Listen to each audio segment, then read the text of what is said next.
బేల మండలంలో రైతులను అడవి పందులు ఆందోళనకు గురిచేస్తున్నాయి.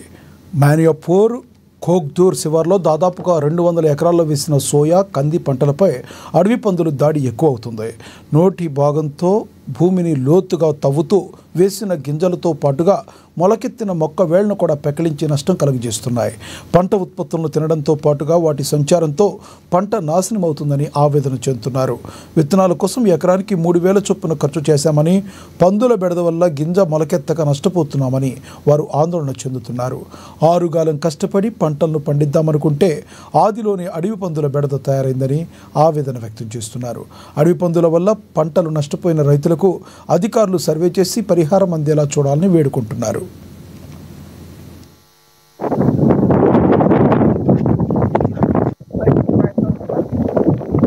रात देते अजून पाऊस आला तर लई आमचे वावर बुडते. आम्हाला सुरक्षा असं काहीच भेटत नाही. त्याकरता आमची नुकसान लई होत आहे. आम्ही शेतीत काम करतो तरी पण आम्हाला सरकाराकडून एकच विनंती आहे, आम्हाला काहीतरी भेटाव म्हणून विनंती आहे. आम्ही महागाची बी इथं लावतो तरी पण आम्हाला त्रास होते. डुकरामुळे होते, अजून नदीचं पाणी आमच्या वावरामध्ये येते तरी आम्हाला त्याचा त्रास होते. आम्ही शेतकरी का करून जगाव, का कशासाठी जगाव, एवढं आमची नुकसान होते तरी आम्हाला सपोर्ट कुणाचाच होत नाही. आमची एकच विनंती आहे, सरकारने आम्हाला काहीतरी देवा. मंडल में मनियारपुर खोगदूर शिवार में सुअरा पूरा खेत का ये बुआई करे सो बीज खा ले रहे.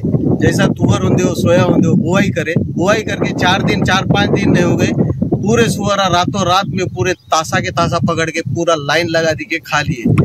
इधर फॉरेस्ट वाले क्या बोलते कि वो सुअरा को मारो मत, सुअरा को जतन करो बोल के बोलते. इधर पूरा काश्तकार को उन्होंने खा डाल रहे सुअरा.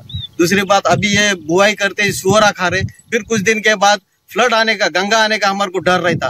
गंगा आया समझो, गंगा आया तो भी हम डूब जाते. अभी तो गंगा आए सरकार डूब गए. अभी सुअर आके सोया होंगे तुम्हारा तुवर होंगे पूरा खाली है. नाव मनियारपूर गोडे किसन मनियारपूर जो आम्ही बात करत आहोत. डुकरानं तर खाल्लं पुरा परेशान करत आहे. पुन्हा एकाच वावर ते इकडे पुन्हा पाणी आलं, नाले आले, पुन्हा बुडलं तर त्याच्यातही परेशानी होते. त्याला वावर बुडाचे